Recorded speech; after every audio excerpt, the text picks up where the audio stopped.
I know that law is holy in its roots, as is every profession. I haven't yet found a profession that's honest, that doesn't have a heart and soul.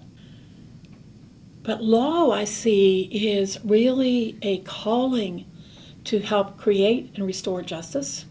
It's a calling to help people get very, very clear about what they want to create, whether it's a business, a nonprofit, a joint venture, whatever it is, to stop, take off the rosy colored glasses and say, okay, what is this I want to create?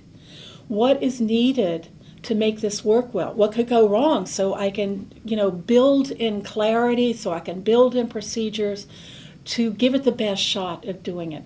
How can I start off cleanly with someone? How can I build an absolutely wonderful relationship through accountability and clarity about who is going to do what? How can we deal with each other when one of us goes off track? How can we deal with other nations, other individuals? It's a real holy work. And I'm excited by the heart and soul of law. I'm really excited about it. I want to go back right now to the turning point, Christmas '94. After that time when I was shown the rainbow and had the nerve to knock on the door of that most conservative attorney, I lost my fear of speaking about what mattered to me in any situation. I'm pretty fearless now. I'm willing to talk about things such as meaning and integrity and joy with almost anybody. If they don't want to talk, that's fine. They can, don't have to talk. But I'm willing to be on the record for what matters to me and to create ways to talk with people about matters of meaning. And I know this matters. The next thing that happened was shortly after that, John got a job as being a research director on the first ever major directory of spirituality and work. And we had never heard the term, and immediately it resonated because that's what I had grown up with. My parents were teachers and they loved their work. My parents were models of integrity. My dad, when I was only 6 months old, caught a college president embezzling. And he was one of several who blew the whistle, a great personal and career sacrifice. It's something he never regretted.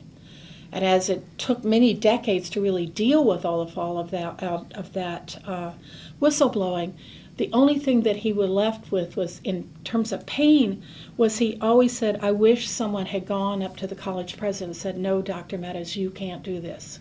He said, if they had only done that when the wrongdoing was very small, it could have been handled in a very courteous, clean, and calm way and not created this cancerous climate throughout the university that cost a lot of people a lot. And I've never forgot that message. And I've never forgotten, it's something else he told me about integrity. He says, you've always got to be able to listen to the other person and to be willing to be accountable yourself. And he said, I think of people as like the white lines on the road up on the mountains. He said, when you're driving in the mountains and a fog comes in, if you don't slow down, you don't see those lines. And you can either go too far left into oncoming traffic or too far right off the side of the mountain. And he says, so we're there to help each other through ethical fogs. My dad did get to see me write about whistleblowing. He did get to see me do a lot around it. I wish he'd seen all that's happened since the last 10 years, and I've really gotten into spirit and work because so much of what I got in my work came through him. Because John got to be director of the Spirit and Work Directory, Resource Directory, I got to meet, at least by phone or email, all the major players throughout the world in a field that was growing rapidly. It had been starting it's probably been there forever because there have been people like my parents. But for the last, 2.5 decades, people have been getting together in every field and saying, look, there is a heart and soul to this profession. Or how can we deal with the stress and burnout in this profession by bringing spirit to work? How can I do it individually in a company where it doesn't seem to be welcome? How can I bring my values into the workplace rather than leaving them into the parking lot? How can we deal with spirituality and work respectfully and effectively when people come from all types of religions, including atheism, and how do we work with this in a way that's really connecting and honoring wherever we are. So I got fascinated. I went, this is where I belong. This is my field. This is where I got to be. Soon after that, I just started researching spirituality and law on the internet, and I came up with Stuart Levine, who's a mediator here in Oakland. And Stuart's been part of holistic law for probably from the beginning, and very much at the forefront of the mediation area, a lot because mediation's a great field. It's just been driven by values from the beginning. And soon I connected with Steve Kiva of the ABA Journal, and I connected with him through Judy Neal, who founded the Association for Spirit Work, and Judy's one of the chapters in Steve's book because she was a person who blew a whistle at Honeywell and won her suit and became the model for the new client, the person who says, look, I don't want to nail the other person to the wall. I want a closure that has integrity. Soon after that, I wrote a piece in the San Francisco Examiner Chronicle. It was a joint production from the two newspapers.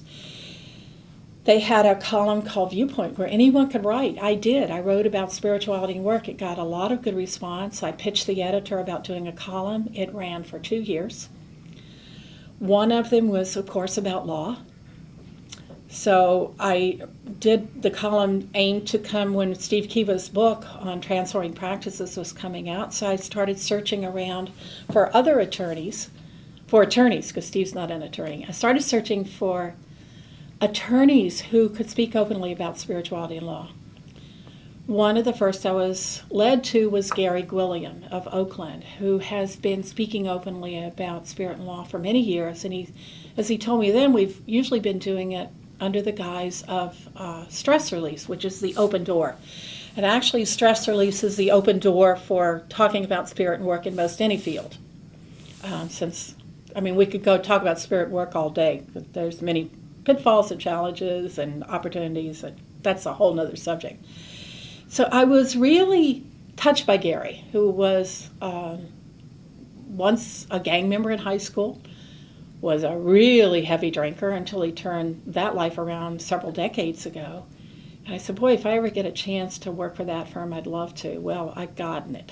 And I still do some paralegal work with Gary, and I just really enjoy it. And it's given me a real picture of what it's like to work for an attorney who really lives his values openly and within a firm that just honors people so much that you feel honored from the moment that you walk in the door through the end of the day. And there really is a sense of family. I've been with a firm on a contract basis for several years, and I keep seeing people who came in to visit, and they worked here years ago as a file clerk or whatever, and then went on to law school, and they've come back to tell what they're going, or they may have worked speaking to new client potentials, and now they're lawyers. They may even be hired here. So I love seeing that really wonderful rhythm that I so rarely saw in other firms of a movement from someone working in part-time and thinking about being a lawyer and seeing it practice at its best, and then moving on into the law or moving on into another field and maintaining that culture of there really is in respect and honor that goes way beyond what you do from 9 to 5. And to meet all these people, lawyers who are really committed to the same things and welcome me, even though, as I said, I've never for 1 nanosecond ever wanted to be a lawyer and have not had a single day of law school. And I was made the Director of Integrity, Purpose, and Joy. That was my made-up title, and that's how I was treated. It was just really fun, and I'm so thrilled that people are beginning to see lawyers appreciated more, and I think that's drastically needed.